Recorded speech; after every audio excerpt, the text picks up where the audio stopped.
નમસ્કાર, હું છું પ્રિયા અને તમે જોઈ રહ્યા છો જનતા કી જાણકારી ન્યૂઝ। નજર કરીએ આજના સમાચારો। ડીસાની શ્રી નવજીવન બીએડ કોલેજમાં હેન્ડ્સ ઓન લર્નિંગ વર્કશોપ યોજાયો।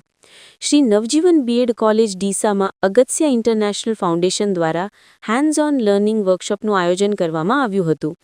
આ અગત્યા વોલન્ટિયરિંગ પ્રોગ્રામ અંતર્ગત યોજાયેલ વર્કશોપમાં સંસ્થાના regional volunteer coordinator Pradipsinh Vikramsinh Parmar ખાસ ટ્રેનર તરીકે હાજર રહ્યા હતા અને સમગ્ર કાર્યક્રમ દરમિયાન તાલીમાર્થીઓને લો કોસ્ટ મોડલ બનાવવા માટે માર્ગદર્શન પૂરું પાડ્યું હતું।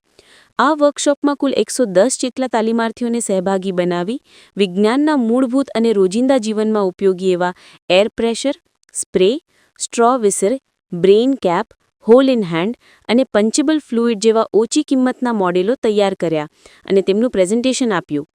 ટ્રેનરે દરેક મોડલની કામગીરી સમજાવી તાલીમાર્થીઓને સ્વયં બનાવવાની તક આપી અને વિજ્ઞાનના પ્રાયોગિક અભ્યાસને ઉત્તેજન આપ્યું।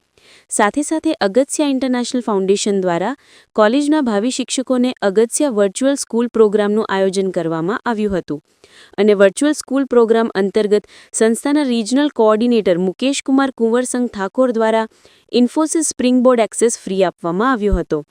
આ એક્સેસનો હેતુ ધોરણ 6 થી 10 સુધીના વિદ્યાર્થીઓને ગણિત અને વિજ્ઞાન વિષય જેવા અઘરા પડતા વિષયને સરળ રીતે સમજી અને યાદ રાખી શકે તે માટે લો કોસ્ટ મોડલ દ્વારા બનાવેલ વિડીયોનું એક્સેસ અગત્યા વર્ચ્યુઅલ સ્કૂલ પ્રોગ્રામ દ્વારા દરેક તાલીમાર્થીઓને ફ્રી આપવામાં આવ્યું હતું અને આ પ્રોગ્રામમાં 95 જેટલા તાલીમાર્થીઓએ ભાગ લીધો હતો। વર્કશોપ દરમિયાન કોલેજના તમામ શિક્ષકગણ તેમજ સ્ટાફ હાજર રહ્યા હતા।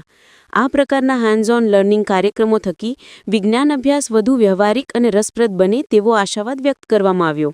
રિપોર્ટ ભરત ઠક્કર, ડીસા, બનાસકાંઠા।